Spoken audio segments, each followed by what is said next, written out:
Right, welcome back.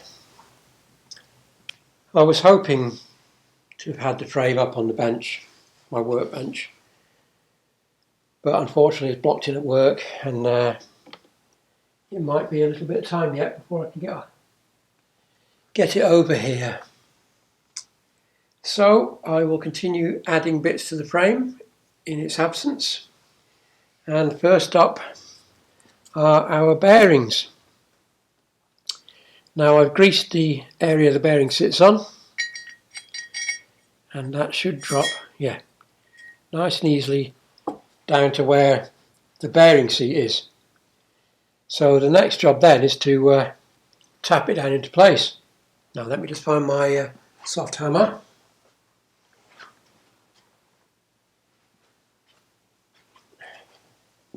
Now the best way I think is to use a tube. You can, if you're very careful, just get on this edge, the inner edge of the bearing, and tap it down. But I have a piece of tube, I have a washer that fits over to take up the slack between the two, and hopefully a couple of quick taps and it's on. Seems to sit a bit higher than the old one, but it's on. Let me just double check that.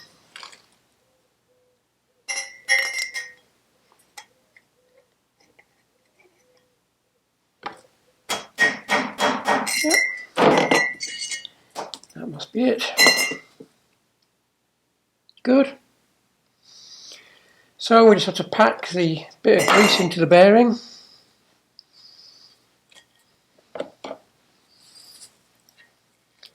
Make sure it's got plenty in there.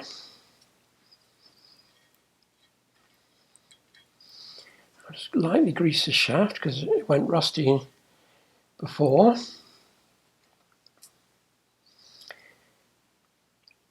And then we shall move up to the frame.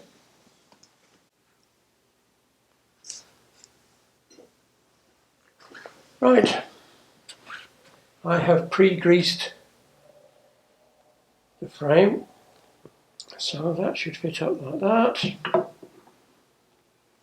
and our pre-greased top bearing should fit in like that, and then we had a cover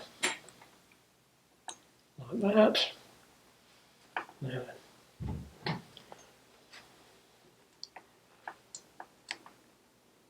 and then our top yoke, which has been cleaned of any excess paint that might hinder the process.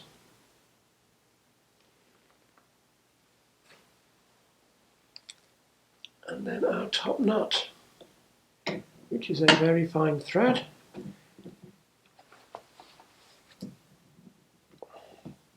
So you've got to be careful. No. Let's try that way.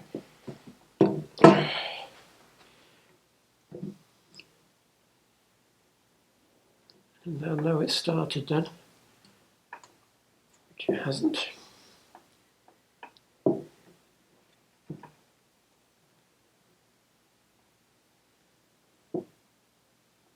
Yes, it has now. Right. Right, let me find the right spanner. Try and get that down. Now then, is that right? I thought there was a washer under there. Let me just check. I may have missed out a washer. The observant amongst you, having seen me fit the yokes and bearings together, will have noticed my deliberate mistake. So I'll back off again, because I forgot to fit my mudguard isolating mounts. Now there is a tool to do this, which I do not possess. So it's going to have to be done in the vise, and carefully. So I've cleaned out the paint, or most of the paint from inside there, so I'll lubricate that and go and press them in the vise. You've seen the pressing in procedure done several times before with lots of other bearings and things, so I'll just do that and bring it back. And there they are, squeezed in. Just use a vice, like I said, not a major issue. So I'll go and refit this, and then I'll double check about the washer under there. It just seems to sit a little bit high, but it could be my imagination. I shall check. Right, onto the headlamp supports. Now, before we move on, you're probably looking at this and going, hang on a minute, this isn't part of a BSA. Now, hopefully, if the wonders of technology work, you will see a couple of photos of this from about 6 months ago.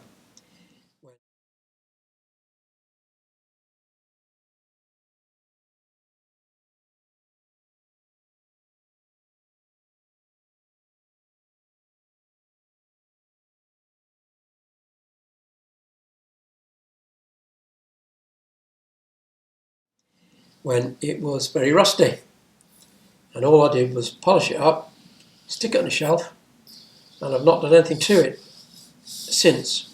So it's been sitting uncovered, unprotected in my garage for 6 months, and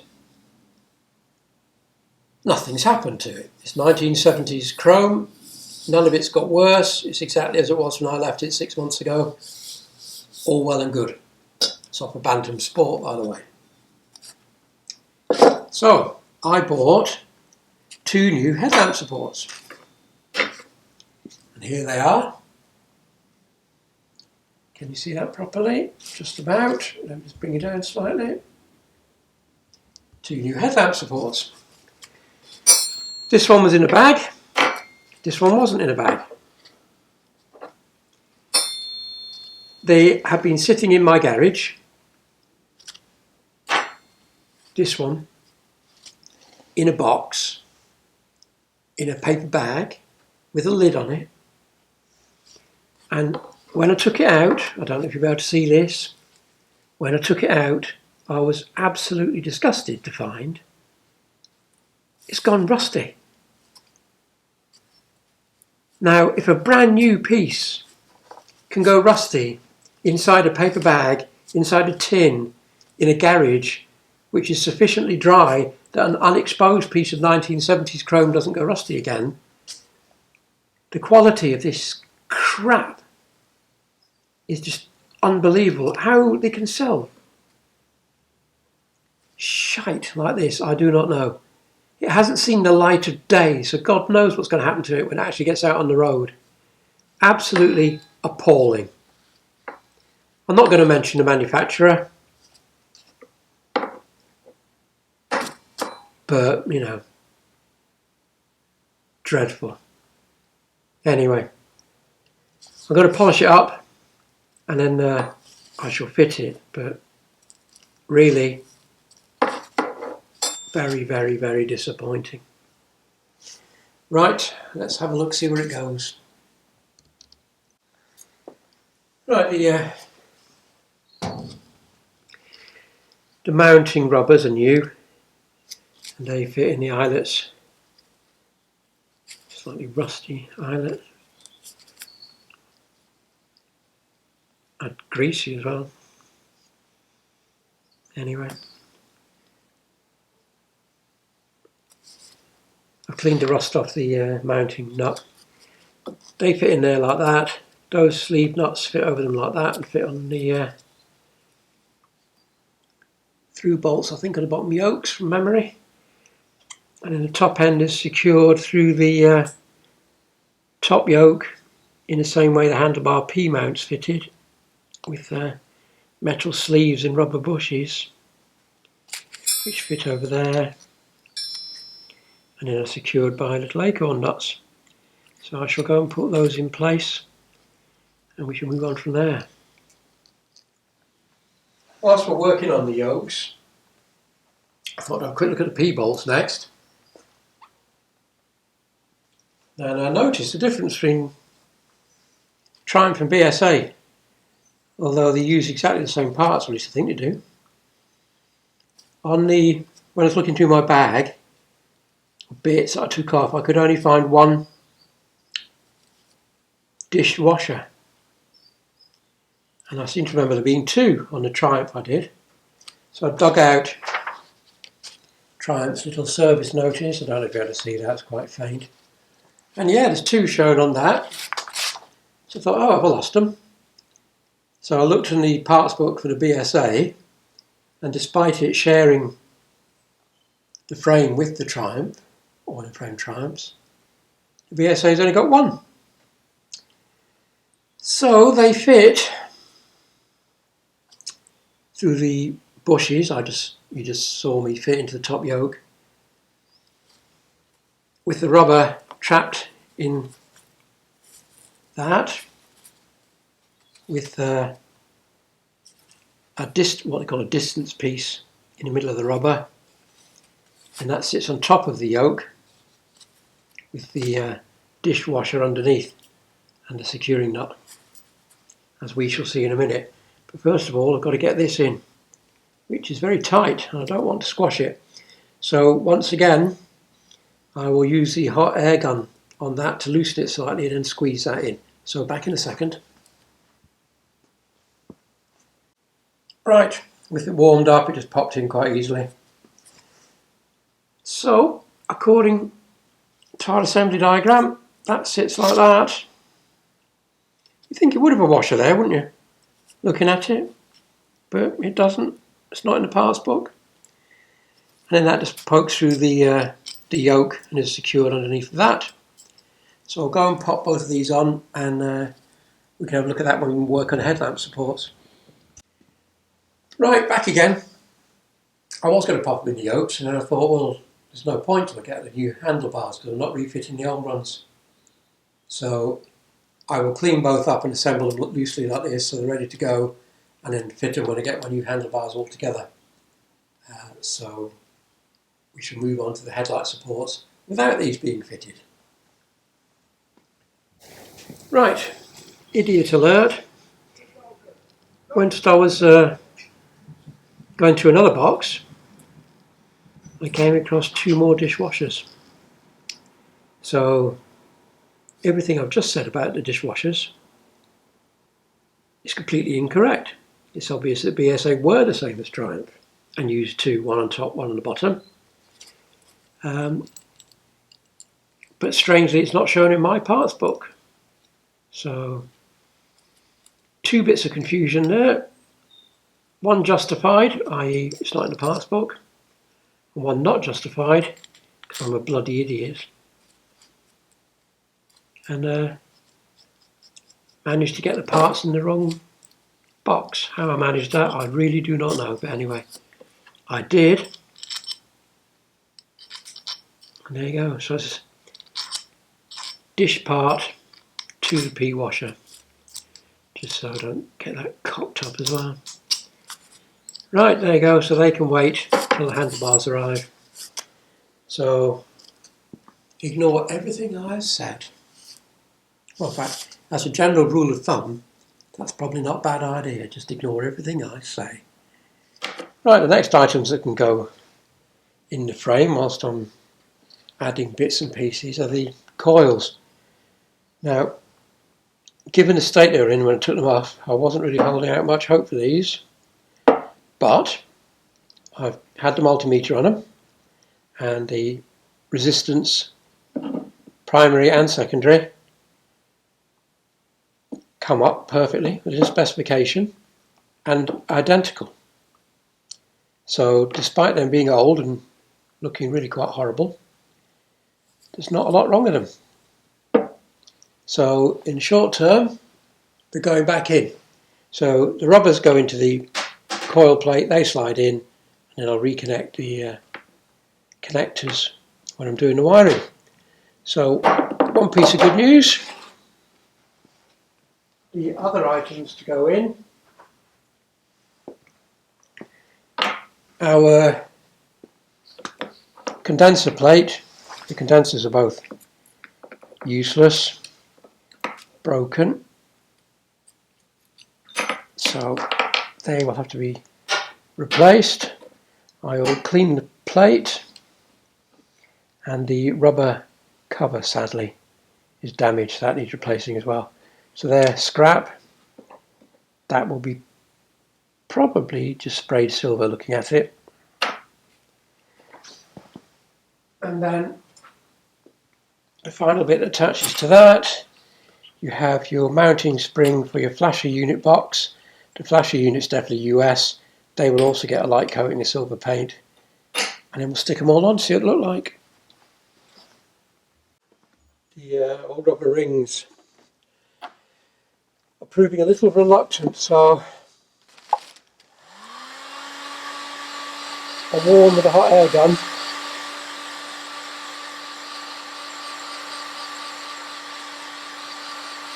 We'll turn fossilised old rubber into something considerably more pliant.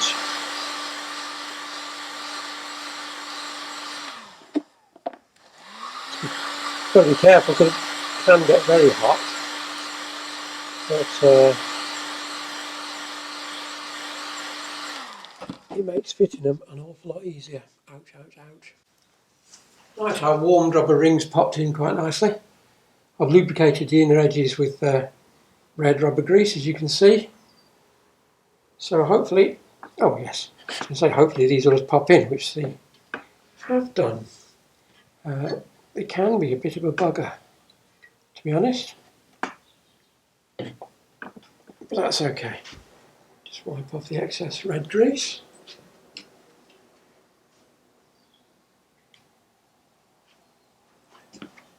See if this one's as lucky. Yeah, oh yeah, lovely, excellent. Yeah, as I say, they can be really tight. That one's a bit worse, but there you go. Right, excellent. I'll just go and sort out the flasher relay and see what we've got. The next item we can put on the frame, I think, whilst we're bolting on minor bits, is we'll hang the wiring loom loosely in place. So it's a genuine Lucas loom. Don't imagine it's made in the UK, to be honest. I can't see anything on there that says where it's made. But anyway, I fitted a genuine Lucas one to my Triumph and I was perfectly happy with it. I have no reason to suspect that this one will be any different. It also comes with a handy wiring unit, no, wiring diagram, which is handy.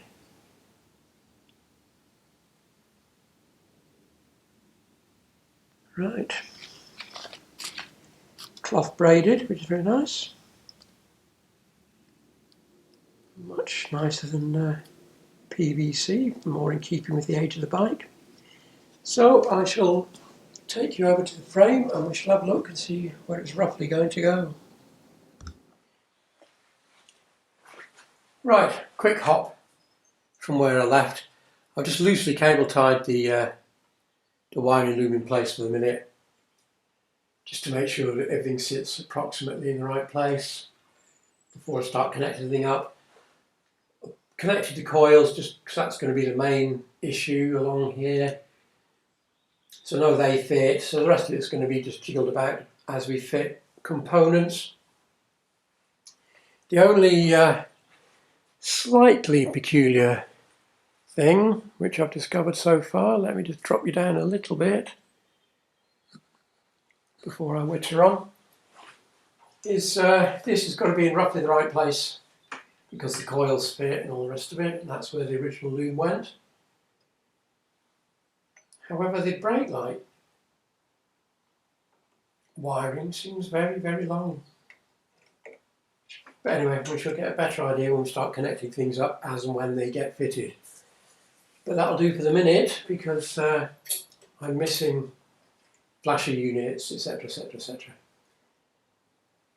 So I think really I'm going to have to put this on the ground now, so I'll clear some space because, as I mentioned earlier in the video, my bike bench is not available to me at the minute, so I'm going to have to build it up on the ground, which I don't like because that will involve my aching knees in contact with the cold floor. Never mind. Although, as usual, I've changed my mind between turning the camera off and turning it back on again. I came across the brake light switch on the bench, on the box. I've tested it. It's fully functional despite being ancient. So before I move everything back down, I'll just hook it up, I think, with our overlong cable.